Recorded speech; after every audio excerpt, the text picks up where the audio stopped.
Ya, baik. Bapak Ibu para mahasiswa Sedekat Taros, kelanjutan materi keselamatan yaitu sudah masuk waktu itu kita bahas konsep-konsep keselamatan ataupun aspek-aspek keselamatan. Yang ada dalam keselamatan, dua minggu lalu kita sudah mempelajari atau membahas ada 4 konsep, yaitu konsep pilihan, pengganti, penebusan, pemuasan. Kalau nggak salah sampai di situ ya, sampai di pemuasan. Coba dicek dulu. Ini sudah sampai kita di yang keempat ini. Iya Pak, Nah, sampai betul ya pemuasan ya? Oke, betul Pak. baik. Jadi saya berharap ini sudah bisa dipahami dengan baik. Maka keselamatan itu tidak sepraktis yang kita pikirkan ya, tapi harus memperhatikan 12 konsep ini supaya memahami keselamatan itu secara utuh dan benar. Ya, utuh dan benar. Ya, konsep pilihan diawali dengan konsep pilihan. Jadi siapa yang menyelamatkan itu adalah kedaulatan Allah untuk memilih siapa yang diselamatkan dan sudah direncanakan itu dalam kekekalan. Itu saya sudah jelaskan. Jadi hanya sekedar mengevaluasi sedikit saja ya. Nah, pilihan itu direalisasikan oleh Tuhan. Semua janjinya itu dimulai dari proto evangelium kejadian 3:15 ya, itu start awal dari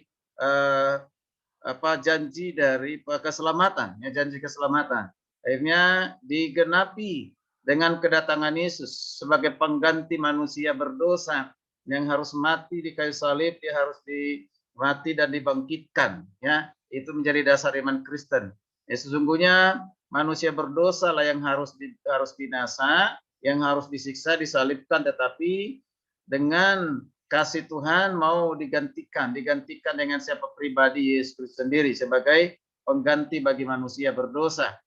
Kemudian selanjutnya juga itu juga untuk penebusan, ya penebusan dari Allah melalui ya kematian dan kebangkitan Kristus, ya penebusan manusia, ya tadi ditebus. Ingat ya, saya jangan sampai dikatakan ditebus dari setan atau iblis. Saya sudah jelaskan juga hal itu. Ya, oke. Kemudian konsep pemuasan bahwa kematian Yesus di kayu salib itu sudah memuaskan hati Bapa, sudah sempurna. Maka di salib itu perkataan yang terakhir ketika katakan sudah selesai. Sudah selesai artinya sudah sempurna. Tugas dan misi ya yang diemban kepada Yesus oleh Bapa sudah dikerjakan, taat sampai mati di kayu salib untuk menebus dosa manusia. Nah, itu sudah katakan sudah selesai, sudah sempurna. Itu sudah memuaskan hati Bapa. Jadi sesuai dengan apa yang dinubuatkan oleh para nabi, apa yang dikatakan oleh para rasul, apa yang dikatakan oleh Yesus sendiri, bahkan apa yang dikatakan oleh Bapa sendiri dalam kekekalan. Ya, oke, nah itu sudah memuaskan hati Bapa. Jadi tidak perlu lagi ada kematian dari orang tertentu ataupun utusan tertentu di dunia ini. Tidak perlu lagi ya, karena Yesus itu sudah menjadi korban yang sempurna.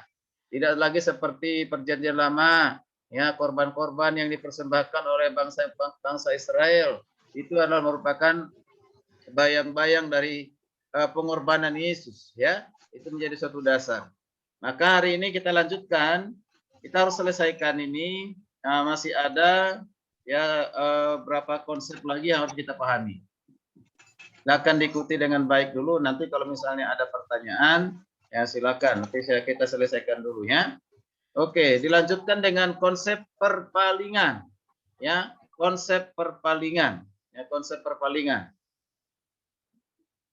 Ya, ini hanya sekedar selingan gambar yang Bapak Ibu lihat ini ada di puncak Papua, ya di puncak Papua. Ini lapangan terbang yang dibuat oleh misionaris yang masuk ke Papua, tapi sekarang sudah tidak digunakan. Ya, luas tanahnya lumayan. Jadi ini ya, sekarang tidak digunakan, sudah jadi hutan. Saya datang ke sini menginjakan kaki ya, ke daerah ini ya, karena untuk penginjilan ya, untuk penginjilan pelayanan. Oke, namanya puncak ya, di puncak Wamena, naik ke atas sana. Baik, kita lanjutkan. Yaitu konsep yang kelima, yaitu perpalingan. Apa yang dimaksud dengan perpalingan? Ya, jadi keselamatan itu ada hubungannya dengan pembalikan pikiran seorang berdosa secara sukarela dari dosa kepada Kristus. Nah ini, jadi orang-orang berdosa harus memiliki respon terhadap pengorbanan dan kematian Yesus. Ya, yaitu apa? Ya, pikirannya diubahkan dengan sukarela dia datang kepada Tuhan, datang kepada Kristus. Maka terjadilah keselamatan. Tapi sekali lagi perlu saya sampaikan, siapa yang menggerakkan hati seseorang datang kepada Tuhan yang adalah keselamatan dalam Yesus Kristus, itu tetap adalah pekerjaan Tuhan, ya, pekerjaan Tuhan yang menggerakkan hati seseorang, ya. Nah, dari segi perbuatan Allah yaitu siapa? Yaitu Roh Kudus. Roh Kuduslah yang menggerakkan hati seseorang untuk datang kepada Kristus. Pikirannya dijamah, emosinya dijamah sehingga dia bertindak untuk datang, ya, mengaku Yesus sebagai Tuhan Juru Selamat, percaya dan mengaku Yesus sebagai Tuhan Juru Selamat. Maka terjadilah pada saat itu kelahiran baru. Ya, pekerjaan kelahiran baru itu bukan pekerjaan manusia. Pekerjaan kelahiran baru itu dikerjakan oleh Allah sendiri melalui pekerjaan Roh Kudus. Ya, Roh Kudus. Itu disebut dengan seperti disebabkan oleh apa? Gerakan ilahi. Jadi Tuhan yang menggerakkan hati saudara dan saya supaya datang dan percaya kepada Yesus. Ya, itu ya. Nah, itu. Nah, jadi juga disertai dengan apa? Tindakan manusia. Dilakukan bukan dengan paksa, tetapi dengan sukarela. Sehingga dia meninggalkan dosa. Ya, meninggalkan dosa. Jadi secara sukarela meninggalkan dosa, bukan karena ancaman, bukan karena dipaksa, tapi kerelaan hati. Nah, ini. Nah, makanya di dalam menyebarkan Injil itu tidak ada pemaksaan kepada seorang untuk percaya menerima sebagai juru selamat, bahkan diancam-ancam, ya kan? Kalau sekalipun kita ancam, mungkin orang mau terima, tetapi bukan dengan hatinya, ya kan gitu ya. Beda dengan agama-agama lain, ya, dengan penyebaran agama itu ada yang dengan ancaman, dengan janji-janji, ada di bawah senjata, ya kan? Ya, nah itu dan yang lain sebagainya. Ya, tapi dalam kekristenan tentu tidak, dengan kasih. Ya, dengan kasih kita memberitakan Injil. Paulus mengatakan bahwa kasih Kristuslah yang menguasai kami sehingga kami memberitakan Injil. Itu dikatakan oleh jemaat di Korintus, ya, jemaat di Korintus. Jadi tidak ada pemaksaan, bahkan jangan kita memberitakan Injil dengan janji-janji. Ya, janji-janji. Kalau kau percaya Yesus, kau akan menjadi kaya. Kalau kau percaya kepada Yesus, segala sakit penyakitmu disembuhkan. Kalau percaya kepada Yesus, engkau hari ini miskin, maka besok engkau akan kaya. Tidak seperti itu tentunya kita dalam memberitakan Injil. Ya, beritakan saja tentang kematian kebangkitan Yesus, bahwa Dia sudah mati dan bangkit untuk saudara dan saya. Dan hanya Dia jalan keselamatan dan hidup, tidak jalan lain. Dia mati untuk menggantikan saudara, menebus saudara. Itu sampaikan aja, maka Roh Kudus yang akan bekerja menjamah hati orang yang kita layani, ya. Oke, jadi tidak ada pemaksaan ataupun dipaksa untuk meninggalkan dosa, tidak. Pemaksaan itu tidak ada hasil yang baik, ya. Tidak akan menghasilkan yang baik, tapi dengan kerelaan akan menghasilkan yang baik. Oke. Nah, kita perhatikan ya, apa saja yang kita perhatikan dari perpalingan ini berarti pertobatan. Pertobatan. Semua insan adalah kehendak Tuhan untuk bertobat. Minta tolong satu orang baca 2 Petrus 3. 2 Petrus 3 ayatnya yang ke-9. Minta tolong satu orang baca. Salah satu ayat ini penting untuk kita perhatikan.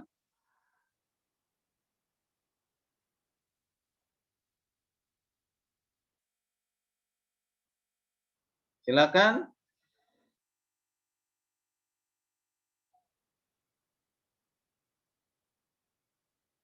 Sudah? Diulang Pak, 2 Petrus. 2 Petrus 3 ayatnya yang ke-9. Saya ya Pak, saya bacakan. 2 2 Petrus 3 ayat yang ke-9. Tuhan tidak lalai menepati janjinya, sekalipun ada orang yang menganggapnya sebagai kelalaian. Tetapi ia sabar terhadap kamu, karena ia menghendaki supaya jangan ada yang binasa, melainkan supaya semua orang berbalik dan bertobat. Iya, jelas ya. Ya, sebenarnya Tuhan menghendaki tidak ada yang binasa, ya.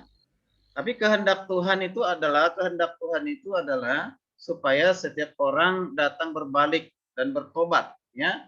Bertobat, balik datang kepada Tuhan dan bertobat. Itu kehendak Tuhan. Itu kehendak Tuhan. Nah, terus mengapa akhirnya ada ribuan bahkan jutaan orang binasa, ya? Ya, itu ya. Nah, itu bukan karena Tuhan yang mau, tapi itu yang dimau oleh manusia.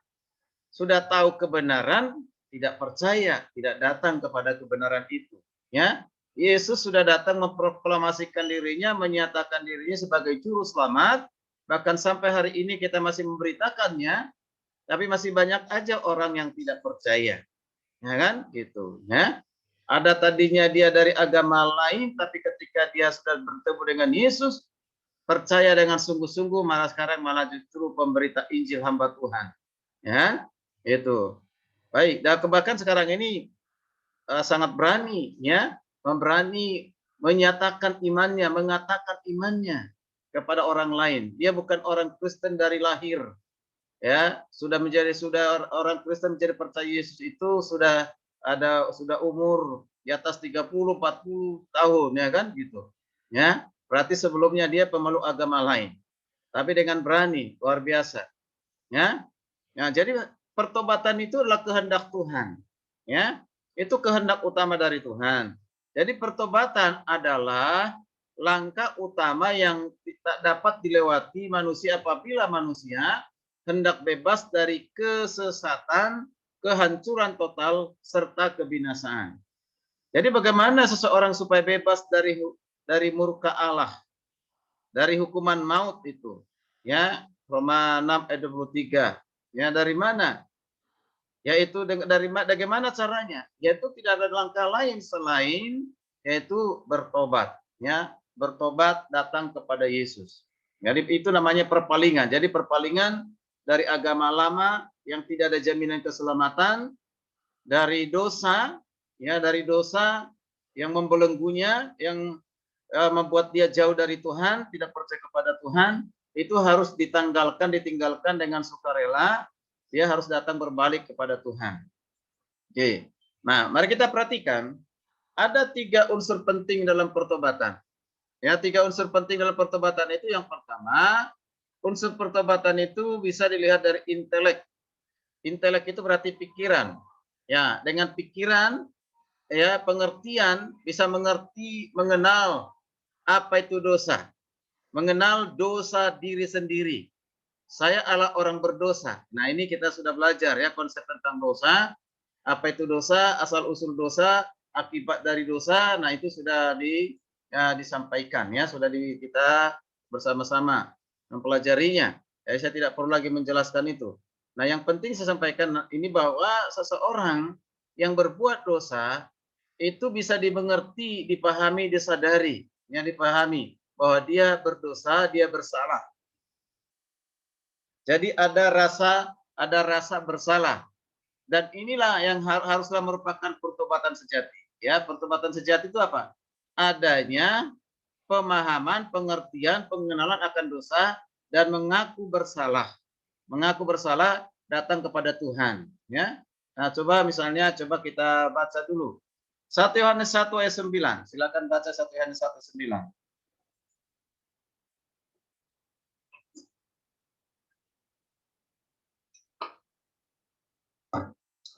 1 Yohanes 1 ayat 9. Silakan. 1 Yohanes 1 ayat 9. Jika kita mengaku dosa kita, maka ia adalah setia dan adil, sehingga ia akan mengampuni segala dosa kita dan menyucikan kita dari segala kejahatan. Baik, makasih Pak. Nah, di ayat itu bisa kita pahami, dikatakan bahwa apa yang harus dilakukan oleh manusia itu adalah pengakuan. Ya, pengakuan. Pengakuan itu tentu dia harus mengerti bahwa dia sedang ya dalam keadaan berdosa, dia bersalah, ya bersalah. Dengan adanya kesadaran itu, maka itulah yang menuntun dia untuk datang kepada Tuhan, membuka hatinya, mengaku dosa, ya, mengaku dosa. Pengakuan itu adalah pengakuan yang sungguh-sungguh, ya, pengakuan yang disertai dengan rasa bersalah, ya, rasa bersalah bahwa itu adalah dosa. Setuju dengan Tuhan bahwa apa yang dilakukan itu adalah dosa. Ya, setuju. Setelah dia setuju, maka dia harus datang mengakui kepada Tuhan. Itulah yang harus dilakukan oleh manusia. Dia mengerti. Nah, setelah itu apa yang dilakukan oleh Tuhan? Menurut ayat itu yang dilakukan oleh Tuhan adalah ya bahwa ketika sudah manusia sudah mengakui dosanya, maka Tuhan dikatakan akan mengampuninya. Ya, mengampuninya itu janji Tuhan. Ya, mengampuninya dari segala dosa dan kejahatannya. Baik. Nah, itu unsur yang pertama. Unsur yang kedua itu adalah melibatkan emosi. Emosi ataupun perasaan, ya, perasaan. Itu apa? Adanya rasa sedih karena dosa. Ya. Kalau seseorang melakukan dosa, melakukan kesalahan, lalu itu dianggap biasa-biasa, ya, biasa-biasa dan tidak ada seperti berduka di hatinya bahwa dia sudah melukai hati Tuhan, ya, sudah mendukakan hati Tuhan, itu biasa. Hati-hati, hati-hati. Berarti kita sudah kebal dengan dosa, atau mungkin juga belum lahir baru, kan gitu ya, mungkin, ya. Tapi orang yang sudah lahir baru, ketika dia berbuat dosa, itu akan melibatkan perasaan yang merasa sedih. Tuhan, hari ini saya sudah berlaku dosa, berlaku jahat di hadapan-Mu, melukai hatimu. Dia bersedih. Kalau dilihat perjanjian lama, seperti Daud dikatakan itu berkabung setelah berbuat dosa perzinahan, ya kan? Dia berkabung. Bahkan kita lihat kebiasaan perjanjian lama menaruh debu di kepalanya, ya kan? Lalu tersungkur. Nah, bahkan mereka akan melakukan apa? Puasa beberapa hari karena dosa yang mereka lakukan. Nah, ini jelas melibatkan perasaan, ya, perasaan. Nah, sesungguhnya inilah yang harus juga kita lakukan sebagai hamba Tuhan, ya.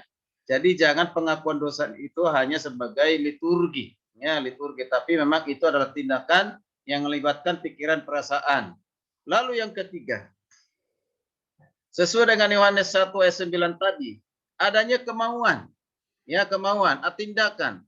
Kemauan akan berbalik dari dosa-dosa maupun menerima anugerah Allah dalam serta kemauan hidup bagi Allah. Artinya apa? Jangan hanya datang mengaku dosa kepada Tuhan, ya, sadar itu adalah dosa, tapi tidak ada kemauan untuk bertobat. Tidak ada kemauan untuk berbalik. Ya kan? Jangan menyesal karena ketahuan. Jangan menyesal karena ketangkap. Misalnya seorang pencuri, misalnya kan, seorang pencuri, ya, ketahuan, ketangkap, dia menyesal, ya, dia menyesal. Lalu dia mohon supaya jangan, ya, diproses secara hukum di kepolisian. Ya, mohon, tapi tetap diproses. Lalu kepolisian, saya tidak akan pernah melakukan itu lagi. Nah, dihukumlah 1 tahun. Setelah dihukum 1 tahun, nah, keluar dari penjara, dia lakukan hal yang sama. Bahkan yang lebih dari itu. Nah, ini namanya bukan pertobatan. Ini bukan berbalik namanya, ya kan? Nah itu. Nah itu. Jadi orang mengaku dosa berarti harus juga berjuang untuk tidak melakukan lagi. Gitu, ya. Itu yang dikatakan. Coba minta tolong baca 1 Yohanes 2 ayat yang pertama. 1 Yohanes 2 ayat yang pertama. Silakan.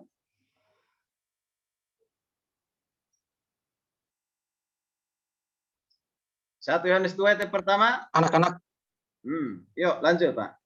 anak-anakku, hal-hal ini kutuliskan kepada kamu supaya kamu jangan berbuat dosa. Namun jika seseorang berbuat dosa, kita mempunyai seorang pengantara pada Bapa, yaitu Yesus Kristus yang adil.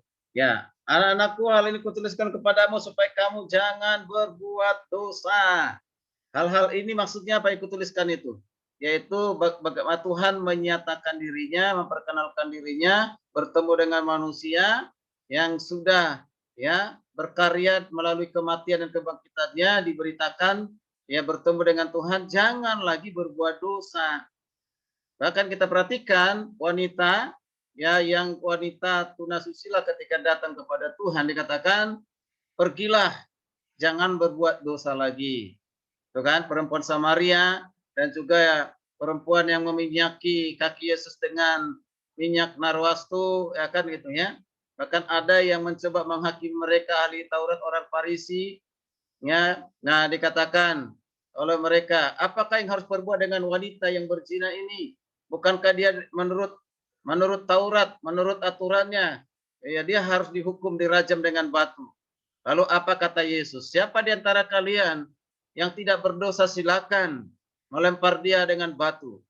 Silakan melemparnya dengan batu. Menunggu satu persatu, ternyata tidak ada yang berani, malah satu persatu itu pergi. Artinya apa? Mereka pun sadar bahwa mereka dalam berdosa. Ya kan? Nah, itu. Maka dikatakan, pergilah, jangan berbuat dosa lagi. Nah, itu pertobatan, ya. Itu pertobatan. Melibatkan apa? Adanya kemauan, ya, kemauan. Oke. Nah, seperti ini saya ulang lagi, saya sudah pernah sampaikan, ya, sudah pernah sampaikan ini, ya. Ini adalah seorang kakek, ya, terjatuh di sumur yang kering, ya, sumur yang kering. Ya, kalau manusia ini paling tinggi mungkin ada 180 cm atau katakan 2 meter, sementara ya, punya sumur ini bisa lebih dari 3 meter. Tentu tidak akan pernah dia bisa tertolong dari sumur yang kering ini ya dengan cara sendiri, mau loncat seperti apapun, mau manjat seperti apapun, tidak akan pernah. Ya, dia bisa selamat dan keluar dari lubang sumur ini hanya pertolongannya datang dari atas. Pertolongannya dari atas. Tapi pertolongan dari atas itu dia harus mengerti, dia harus memahami bahwa tali yang dilemparkan itu adalah untuk dia, untuk menolongnya, untuk mengeluarkannya. Itu menggunakan apa? Pikiran. Ya, pikiran. Ya, pikiran. Dan juga harus merasakan tali itu, masih disebut dengan emosi. Ia menyadari dan merasakan kebutuhan akan keselamatan keluar dari sumur itu. Nah, maka ada tindakan, yaitu apa? Dia harus pegang tali itu, lalu katakan, saya siap untuk diselamatkan. Ya kan? Saya siap untuk dikeluarkan dari sumur ini. Jadi semuanya melibatkan apa? 3 unsur tadi, intelektual, emosi, kehendak. Ya, kehendak. Jadi tidak bisa mengerti keselamatan hanya dengan konsep pikiran manusia lalu selamatkan, tidak. Ya kan? Atau perasaan itu bisa berubah-ubah. Hari ini bersukacita, puji Tuhan, haleluya. Karena segala sesuatu bisa berjalan dengan baik. Apa yang dia inginkan dia dapatkan. Tapi besok ketika diperhadapkan dengan ujian, diperhadapkan dengan cobaan, diperhadapkan dengan banyak persoalan masalah, mungkin sakit penyakit. Ya kan? Kehilangan sukacita, kehilangan damai sejahtera. Padahal dikatakan oleh Paulus, tetaplah bersukacita dalam segala situasi apapun. Mudah untuk mengatakannya, tapi barangkali sulit juga untuk kita melakukannya. Mengapa? Karena hanya bergantung kepada perasaan. Ya, perasaan. Perasaan itu bisa berubah-ubah, rasanya sih sudah. Kan? Tidak bisa berlibat ke perasaan. Jadi harus tiga-tiganya. Pikiran, emosi, dan juga kehendak. Yaitu kemauan. Ya. Nah, terjadilah keselamatan itu dalam kehidupan kita. Ya. Oke. Jadi definisi pertobatan itu, adalah perubahan batiniah. Ya, batiniah. Jadi bukan sekedar pengendalian karakter dari yang jahat jadi baik. Itu kan? Dari yang orang yang misalnya tidak sopan jadi sopan gitu kan? Bukan itu. Ya, bukan itu. Ya. Orang ini bukan sekedar pengendalian karakter. Kenapa? Orang beragama pun sekarang ini banyak juga orang yang baik. Ya, orang yang baik bahkan mungkin lebih baik dari orang Kristen. Orang yang suka menolong, orang yang terbeban, orang yang prihatin dengan keadaan orang lain. Tapi orang itu tidak percaya kepada Yesus. Ya, tidak percaya kepada Yesus. Nah, mengapa dia melakukan itu? Karena aturan agama, pengendalian diri. Nah, makanya pertobatan itu bukan hanya sekedar pengendalian seperti itu. Tidak, ya. Oke, jadi pertobatan itu terjadi karena iman. Apabila ada iman. Lalu pertanyaannya, dari mana sumber iman itu? Dari mana asal-usul iman itu? Ya kan? Iman itu adalah karunia Tuhan. Ya. Atau ya nanti dibaca di Efesus 2:8-9 nanti silakan itu dibaca. Ketika Tuhan mengaruniakan keselamatan kepada kita, sekaligus juga mengaruniakan iman percaya kepada Tuhan. Jadi yang membuat kita percaya kepada Kristus, membuat orang Kristen percaya kepada Kristus adalah Allah sendiri dan memberikan mengaruniakan iman. Iman yang sejati itu adalah iman yang terus-menerus mengalami namanya perubahan. Ya, perubahan pikiran, perasaan, kemauan, semuanya berubah, ya, berubah. Jadi berbalik, ya, dari segala keinginan dosa, segala kejahatan berbalik kepada Tuhan, ya, untuk hidup di dalam kebenaran. Ya, meninggalkan dosa, mengejar atau hidup di dalam kebenaran, ya, kebenaran. Oke, coba kita perhatikan membedakan antara pertobatan yang sejati dengan yang palsu. Seperti apa perbedaannya? Ya, perbedaannya. Nah, kalau pertobatan sejati, dia merasa sedih karena telah berbuat dosa terhadap Allah. Jadi merasa sedih, berarti melibatkan perasaan. Tapi petobat palsu merasa sedih karena akibat dosa, yaitu tadi ketahuan, tangkap basah, kan? Ketahuan dia tangkap dia mencuri, ya kan? Berselingkuh misalnya, dan dosa lain. Karena ketangkap ketahuan, dia harus masuk penjara, merasa sedih. Nah, ini palsu ini. Ini merasa palsu. Kemudian yang berikut, petobat sejati bisa di-mute dulu yang lain. Bapak Ibu di-mute dulu ya. Oke, nanti kalau sudah silakan di-mute. Baik. Petobat sejati dengan sungguh-sungguh mengaku dosa. Itu tadi 1 Yohanes 1:9 itu adalah pengakuan yang sungguh-sungguh. Tapi kalau petobat palsu tidak sungguh-sungguh dalam mengaku dosa supaya kelihatannya ya rohani gitu kan. Bahkan ada yang pura-pura menangis gitu kan. Nah, tapi bukan hatinya yang bicara. Itu bukan kesungguhan. Ada lagi kita perhatikan, petobat ya sejati itu tidak mencari alasan menerima kesalahan. Tapi kalau orang yang palsu mencari-cari kesalahan, menyalahkan orang lain lah, menyalahkan keadaan lah, ya. Nah, inilah karena saya baru di PHK, inilah karena kebutuhan dari keluarga maka saya lakukan perampokan, pencurian. Nah, itu. Ya. Inilah karena kurang berbahagia dengan di rumah tangga dengan istri ataupun dengan suami. Nah, inilah. Nah, saya begitu ya mencari-cari kesalahan. Tapi kalau orang yang petobat sejati tidak demikian. Mengaku salah, memang itulah dosa, itulah salah. Itu kan? Itu suatu kesalahan. Ya, menerima kesalahannya itu menerima. Jadi jangan mencari-cari mengkambing hitamkan gitu ya. Kemudian memutuskan untuk menjauhi dari dosa ini. Orang petobat sejati demikian, memutuskan untuk menjauhi dosa dan hidup di dalam kebenaran. Tapi kalau petobat palsu, ya berkeinginan untuk mengulangi dosa jika tidak menderita akibatnya lagi. Lupa dia akibatnya ketika dia berbuat dosa, dia lakukan lagi. Nah, itu. Orang tidak akan pernah bisa lepas dari dosa kalau dia tidak memiliki iman yang sejati. Ya, nah inilah perbedaan antara petobat sejati dengan petobat palsu. Oke, nah itu konsep perpalingan. Sekarang kita lanjutkan dengan konsep kelahiran baru. Ya, sudah sering kita dengarkan istilah kelahiran baru atau regeneration. Ya, ya istilah kelahiran baru ini mungkin juga sudah pernah kita khotbahkan. Ya, ini bisa diambil salah satu ayatnya dari Titus 3 ayat yang kelima dan juga Yohanes 3 ayat kelima. Ya, nah kalau perhatikan di ayat 2 ayat ini Paulus berbicara kepada Titus dan kemudian juga ya, nah Yohanes berbicara kepada Nikodemus, Yesus berbicara kepada Nikodemus ya. Nah, kalau dari 2 ayat ini perhatikan, dijelaskan bahwa regenerasi atau lahir baru itu adalah aktivitas Roh Allah yang memberikan kodrat baru kepada seorang berdosa. Didasari oleh apa? Karena ia telah menerima Yesus Kristus sebagai Tuhan dan Juru Selamatnya secara pribadi.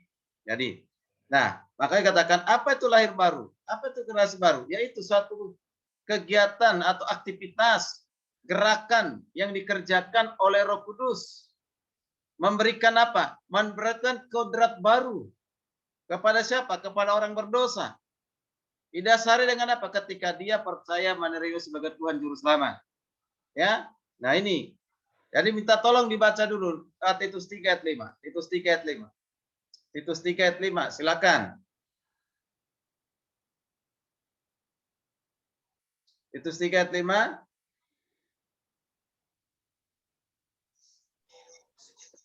Pada waktu itu dia telah menyelamatkan kita, bukan karena perbuatan baik yang telah kita lakukan, tetapi selamatnya oleh permandian kelahiran kembali dan oleh pembaharuan yang dikerjakan oleh Roh Kudus. Ya, perhatikan di situ permandian kelahiran kembali. Jangan sampai disalah tafsirkan itu ya. Itu bukan baptisan ya. Bukan ya. Permandian kelahiran kembali yang dikerjakan oleh Roh Kudus, yaitu menuntun seseorang, gerakan seorang untuk datang percaya kepada Yesus sebagai Tuhan Juru Selamat. Itu ya. Nah, oke. Nah, ini kemudian minta tolong lagi kita baca. Silakan baca lagi Efesus 1. Efesus 1 ayatnya yang ke mulai dari ayat yang ke-11. Coba Efesus ya, Efesus 1. Nah, kita lihat. Efesus 1 mulai ayatnya yang ke-11. Silakan. Aku katakan di dalam Kristus, karena di dalam dialah kami mendapat bagian yang dijanjikan. Ya. Terus kami yang dari semula telah ditentukan yang di dalam segala sesuatu bekerja menurut keputusan kehendaknya. terus sampai 14. Supaya kami yang sebelumnya telah menaruh harapan pada Kristus boleh menjadi puji-pujian bagi kemuliaannya. Di dalam juga dalam dia kamu juga, karena kamu telah mendengar firman kebenaran, yaitu Injil keselamatanmu. Di dalam dia kamu juga ketika kamu percaya dimateraikan dengan Roh Kudus yang dijanjikannya itu. 14. Dan itu adalah jaminan bagian kita sampai kita memperoleh seluruhnya, yaitu penebusan yang menjadikan kita milik Allah untuk memuji kemuliaan-Nya. Ya, jadi kalau perhatikan ya, keselamatan itu diperoleh seseorang pertama-tama itu sudah direncanakan oleh Allah, ya sudah direncanakan Allah sebelumnya, menaruh harapan kepada seseorang ya, harapan kepada Kristus. Kemudian perhatikan kapan itu terjadi? Ketika dia mendengarkan firman kebenaran, ketika dia mendengarkan Injil keselamatan. Pada saat itu dikatakan dia percaya. Ketika kamu percaya, maka dimateraikan dengan Roh Kudus yang dijanjikannya. Roh Kudus itulah jaminan bagi kita sampai kita memperoleh seluruhnya. Memperoleh keseluruhnya apa? Memperoleh keselamatan yang kekal. Ya kan gitu ya. Kita sekarang kan belum ada di dalam kekekalan, masih ada di dunia. Jadi belum kita peroleh seluruhnya, tapi sudah memiliki kepastian. Yang memberikan kepastian jaminan itu adalah Allah sendiri. Ya kan? Siapa yang memberikan keselamatan? Orang yang sudah lahir baru, yaitu pekerjaan dari Roh Allah sendiri. Ya, pekerjaan dari Allah sendiri. Oke? Jadi pada saat orang percaya kepada Kristus, mendengarkan Injil, mendengarkan kebenaran, percaya oleh karena pekerjaan Roh Kudus. Oke. Nah, sekarang kita perhatikan lagi berhubungan dengan kelahiran baru ya. Yang pertama, siapa yang mengalami lahir baru itu? Yaitu adalah orang yang percaya kepada Yesus. Menjadi ciptaan baru yang memberikan hakikat baru untuk menyenangkan hati Bapa di surga. Maka dikatakan diselamatkan itu untuk kemuliaan. Kemuliaan Kristus, kemuliaan Bapa. 2 Korintus 5:17 ini ayat barangkali semua hamba Tuhan harus hafal nih. Lagi mahasiswa teologi. Ada enggak yang bisa tanpa baca Alkitab? Ayat ini 2 Korintus 5:17. Ada enggak? Wow, ada enggak di antara kita? Kalau ada minta tolong, tapi kalau enggak ada berarti harus terpaksa dibaca. Ya, silakan baca lagi. Gantian. 2 Korintus 5. Halo.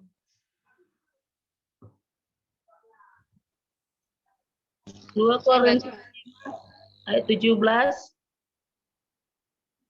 Ya. Jadi siapa yang ada di dalam Kristus, ia adalah ciptaan baru, yang lama sudah berlalu, sesungguhnya yang baru sudah datang. Iya. Jadi dikatakan siapa, jadi siapa yang ada di dalam Kristus, siapa yang ada di dalam Kristus, kata siapa yang dalam Kristus berarti itu orang yang percaya kepada Kristus, maka dia ada di dalam Kristus. Kristus ada di dalam kita, dan kita ada dalam Kristus, dan kita ada di dalam Bapa, ya. Yaitu disebut kita sebagai ciptaan baru, ya, ciptaan baru. Jadi kelahiran, mengalami nama kelahiran baru. Untuk apa dilahirkan kembali? Yaitu dikatakan adalah untuk menyenangkan hati Bapa di surga. Jadi lahir baru betul adalah untuk keselamatan. Yaitu untuk keselamatan. Tetapi yang juga yang penting dipahami adalah supaya kita mempermuliakan Bapa dalam kehidupan kita, menyenangkan hati Bapa, menyenangkan hati Tuhan Yesus, ya. Itu orang yang lahir baru, meninggalkan kehidupan yang lama dan hidup dalam kehidupan yang baru. Katakan sesungguhnya yang dikatakan yang lama sudah berlalu, yang baru sudah datang. Ya, sudah datang. Oke, yang baru sudah datang berarti dalam Kristus. Yang kedua, kemudian perhatikan, kelahiran baru itu bukan dikatakan upacara tidak mencangkokkan unsur baru. Hanya kelahiran barulah yang mengadakannya. Jadi gini, bukan kita ini dicangkokkan, tidak, ya kan? Ya bukan, ditempelkan gitu ya, bukan. Tapi disatukan. Ya, disatukan di dalam Kristus. Nanti kita lihat ada konsep kesatuan, ya. Disatukan dan benar-benar menyatu dengan Tuhan. Menyatu di dalam rencana Tuhan. Menyatu dalam kehidupan bersama dengan Tuhan. Ya. Oke. Nah, ini nanti dibaca itu Galatia 6 ayat 15 ya nanti. Oke, yang ketiga, orang percaya dinyatakan berpindah dari alam maut ke alam hidup. Itu namanya orang yang lahir baru. Ya. Orang lahir baru itu berarti ada satu proses perpindahan dari maut kepada kehidupan kekal, dari kematian kepada kehidupan kekal, dari kebinasaan kepada keselamatan. Nah, itulah hasil dari orang yang mengalami lahir baru. Ya, lahir baru. Ya, kalau orang sudah sungguh-sungguh lahir baru oleh karena pekerjaan Tuhan, maka keselamatan itu menjadi miliknya untuk selamanya. Oke? Manusia sudah mati secara rohani, tapi bisa hidup lagi dalam Kristus. Saya sudah pernah jelaskan ya, keadaan manusia di luar Kristus itu sangat mengerikan. Sangat mengerikan. Mengapa? Karena Paulus mengatakan keadaan mati. Mati. Ya. Ada dua kata, ada thanatos, ada kata mati. Ya. Ada nekros, ya, mati. Mati artinya tidak berdaya apa-apa, tidak bisa berbuat apa-apa. Ya, seperti orang mati, kalau manusia mati, ya dia nggak bisa, ya, ketika dia mati memandikan dirinya sendiri, dia lalu masuk ke peti mati, dia nutup peti mati sendiri, lalu mengangkat peti mati dibawa ke pemakaman, nggak bisa, ya kan? Tidak bisa dilakukan itu. Nah, seperti itulah orang yang mati, ya, secara rohani atau orang yang tidak percaya kepada Kristus, seperti itu, mengerikan. Bahkan ada ancaman maut. Baca nanti itu kitab Efesus pasal 2 secara keseluruhan, itu dijelaskan di sana. Ya, bahkan ada juga di YouTube yang saya buat ya, keadaan orang di luar Kristus sangat mengerikan, ya. Makanya kita ini harus memberitakan Injil, yang beritakan Injil. Nah, terus bagaimana supaya orang-orang yang sudah mati secara rohani tadi, nekros itu keadaan yang aktual dari orang mati, atau juga thanatos tadi, bagaimana supaya dia bisa keluar dari kematian yang membawa kepada kematian dan kebinasaan itu, nah, itu harus datang kepada Kristus, ya, sehingga dia hidup di dalam Kristus. Oke, supaya lebih jelas coba dibaca dulu Efesus 2. Ya, baca, sebenarnya ini harus dibaca secara keseluruhan, tapi cukup baca ayat 1, 4, dan 5. Silakan.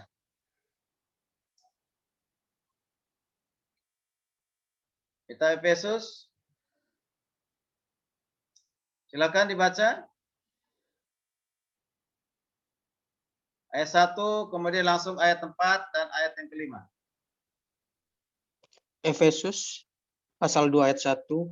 Kamu dahulu sudah mati karena pelanggaran-pelanggaran dan dosa-dosamu. Ayat 4. Tetapi Allah yang kaya dengan rahmat oleh karena kasih-Nya yang besar yang dilimpahkannya kepada kita. Ayat 5. Telah menghidupkan kita bersama-sama dengan Kristus sekalipun kita telah mati oleh kesalahan-kesalahan kita, oleh kasih karunia Kamu diselamatkan. Oke, dan seterusnya. Nanti silakan baca ya. Nah, kalau kita perhatikan tadi ayat pertama dikatakan, kita katakan di ayat pertama itu apa? Bahwa kamu dahulu sudah mati akan pelanggaranmu. Itu yang saya bilang tadi, mati. Ya, nekros, kematian ya, secara dalam keadaan orang mati yang tidak bisa menolong dirinya sendiri. Ya, bergantung kepada di luar dirinya. Lalu dengan kedatangan Kristus, Allah bekerja melalui pekerjaan Roh Kudus, maka dikatakan tetapi Allah yang kaya dengan rahmat-Nya, kasih-Nya yang besar yang dilimpahkan kepada kita telah menghidupkan, perhatikan ini, telah menghidupkan kita bersama-sama dengan Kristus.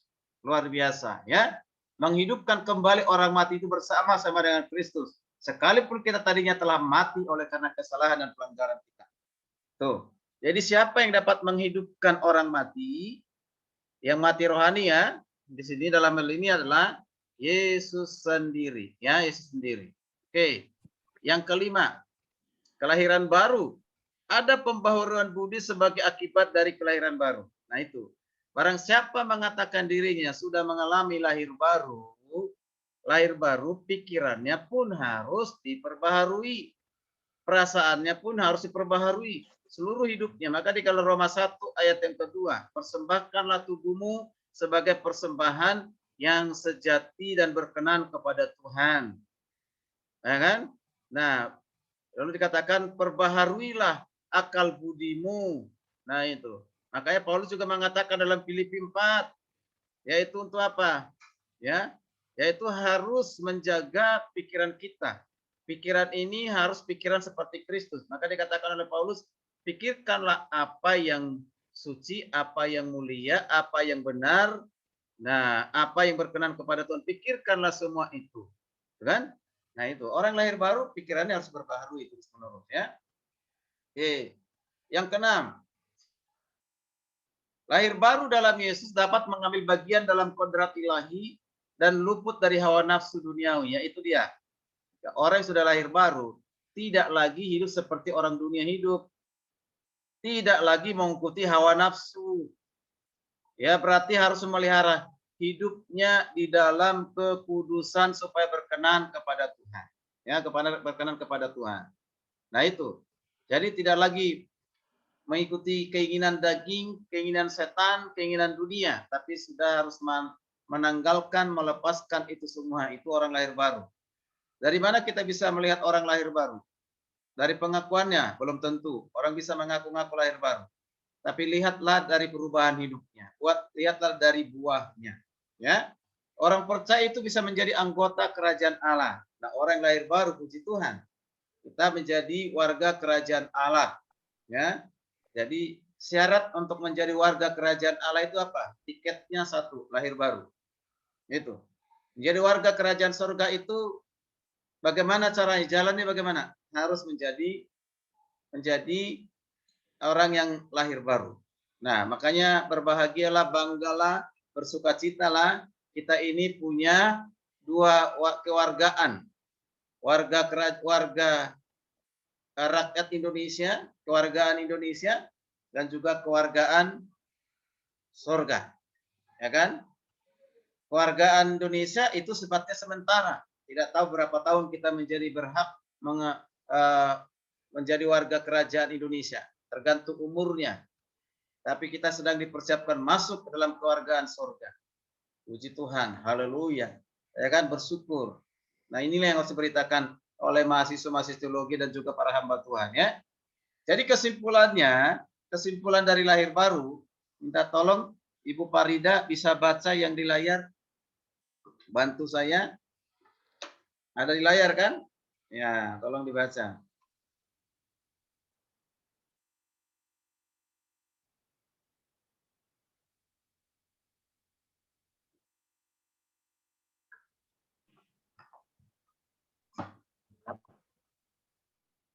Jadi lahir baru adalah ciptaan baru, hidup lagi, perpindahan dari maut, pembaharuan, pemberian kodrat baru, yaitu kodrat Allah dan tujuan hidup baru. Ya, jadi itu lahir baru itu ya, yaitu apa? Ciptaan baru yang dikerjakan oleh Allah, hidup lagi di dalam Kristus yang memberikan kehidupan dari kematian kepada kehidupan. Nah, kemudian hasil dari lahir baru itu ya ketika dihidupkan berpindah dari maut kepada pembaharuan. Ya, pembaharuan. Ya, pembaharuannya apa? Dari kebinasaan kepada kekekalan atau kepada keselamatan. Kemudian pembaharuan pikiran, kemauan, perasaan, diberikan kodrat baru. Nah, supaya apa? Supaya hidup dalam tujuan Allah, yaitu mengalami tujuan hidup baru. Tujuan hidup baru itu apa? Yaitu supaya hidup mempermuliakan nama Bapa, ya, nama Tuhan yang harus dikerjakan, kita lakukan ya. Oke. Nah, kalau kita perhatikan dalam Yohanes 3:3, aku berkata kepadamu sesungguhnya jika seorang tidak lahirkan kembali, ia tidak dapat melihat kerajaan Allah. Seorang yang tidak mengalami lahir baru tidak bisa melihat kerajaan Allah, bahkan tidak bisa masuk dalam kerajaan Allah. Oke ya. Berarti kalau tidak bisa ya neraka, ya, binasa, ya. Oke. Oke, kita perhatikan selanjutnya menjadi ciptaan baru. Setelah seorang mengalami ciptaan baru, hidupnya berubah. Ya, berubah. Berubah ditandai dengan apa? Yang pertama, orang lahir baru, Petrus katakan, dia seperti bayi yang baru lahir, yang selalu merindukan air susu yang murni, ASI. Dalam arti firman. Ya, firman. Ada kerinduan akan firman Tuhan. Makanya dia membaca firman Tuhan itu bukan karena tugas, bukan karena mau berkhotbah, ya bukan. Tapi melakukan membaca firman Tuhan itu karena firman Tuhan itu adalah kebutuhannya. Kebutuhan itu didorong oleh rasa haus dan lapar akan firman Tuhan. Dia mau makan. Ya, makan akan firman Tuhan. Ya, bukan makan Alkitabnya dicobek-cobek dimakan, bukan itu maksudnya ya. Merenungkannya, membacanya, memahaminya, bersedia untuk menaatinya, melakukannya, bahkan membagikannya. Gitu, ya. Itu punya kerinduan akan firman Tuhan. Hati-hati kalau kita sudah tidak rindu akan firman Tuhan, berarti kita sedang dikuasai, dipimpin oleh kedagingan. Jadi tiap hari harus membaca firman Tuhan tanpa disuruh. Ya, tanpa diperintah. Bukan karena mau khotbah, bukan karena mau mengajar. Jangan, tapi tanpa itu pun kita lakukan semuanya. Ya, tidak ada hari lain, tidak ada hari-hari tanpa baca firman Tuhan. Artinya harus membaca firman Tuhan. Kemudian yang kedua, orang yang lahir baru ditandai dengan apa? Ada kerinduan untuk hidup kudus. Kuduslah kamu sebab aku adalah kudus, kata Tuhan. Lalu kita Petrus. Kemudian 1 Yohanes 2:3 juga. Engkau sudah diselamatkan dalam Kristus, jangan berbuat dosa lagi. Sebab ada benih ilahi dalam dirimu jangan berbuat dosa lagi. Berarti harus hidup kudus. Itulah tanda orang yang lahir baru. Ya, lahir baru. Jadi siapa yang ada dalam Kristus, ialah ciptaan baru. Yang lama sudah berlalu sesungguhnya, yang baru sudah datang. Ya. Kemudian yang ketiga, ditandai dengan apa manusia ciptaan baru itu? Ditandai dengan kasih akan sesamanya. Ya, ini orang dikatakan aku mengasihimu ya Tuhan, tapi tidak mengasihi sesamanya, itu adalah bohong besar. Kalau kita mengasihi Tuhan, pasti kita terpengaruh juga dengan kasih itu mengasihi sesama. Jadi kasih yang kita dapatkan dari Tuhan, kita bagikan kasih itu kepada sesama kita. Itulah orang lahir baru. Jadi mengasihi bukan lagi karena ingin dikasihi. Mengampuni bukan lagi supaya diampuni. Memberi bukan lagi supaya diberi. Bukan. Menolong bukan lagi supaya ditolong. Tapi mengasihi, mengampuni, memberi, menolong karena itu sifat dari kasih itu yang harus dikerjakan, dilakukan tanpa syarat. Gitu. Tanpa syarat. Itulah kasih Tuhan. Di luar itu kasih manusiawi. Kalau manusia, ya, aku mengasihimu supaya kamu juga mengasihiku. Aku memberi, barangkali kamu bisa memberi. Aku menolong, barangkali kamu menolong. Itulah kasih dunia. Tapi kalau kasih Tuhan, kasih agape, itu tidak demikian. Itu sifat yang kita lakukan tanpa dorongan dari luar, tapi dorongan dari dalam. Dorongan dari Tuhan. Ya, itu orang yang lahir baru itu harus berbeda. Kalau orang lahir baru tapi masih pelit, kikir, hitung-hitungan, nah itu masih hidup dalam kedagingan itu. Ya, oke, masih hidup dalam keinginan lama. Nah itu ya. Kemudian yang keempat, keinginan untuk bersaksi. Nah itu mutlak. Maka saya katakan orang yang sudah lahir baru bersaksi tentang Kristus itu adalah kemutlakan. Itu adalah keharusan. Sudah sangat jelas dikatakan di Kisah Rasul 1 ayat 8 ayat itu. Ketika engkau menerima Roh Kudus, maka engkau akan menjadi saksiku. Ya, barang siapa yang sudah menerima Roh Kudus, berarti dia lahir baru, maka dikatakan maka engkau akan menjadi saksiku, saksi Kristus. Nah, kalau ada orang Kristen tidak memberitakan Injil, itu belum Kristen yang sejati, belum Kristen yang sungguh-sungguh, tidak punya belas kasihan, tidak tergerak untuk memberitakan Injil kepada orang lain. Hati-hati, berarti kita tidak berjalan dalam rencana Tuhan, tidak melakukan rencana Tuhan. Jadi harus menjadi saksi. Itulah orang yang lahir baru. Oke, baik. Sebelum melanjutkan ke konsep yang berikutnya itu tentang pendamaian, maka saya berikan kesempatan untuk kita bisa diskusi dulu, ya, 2-3 menit atau paling lama 5 menit.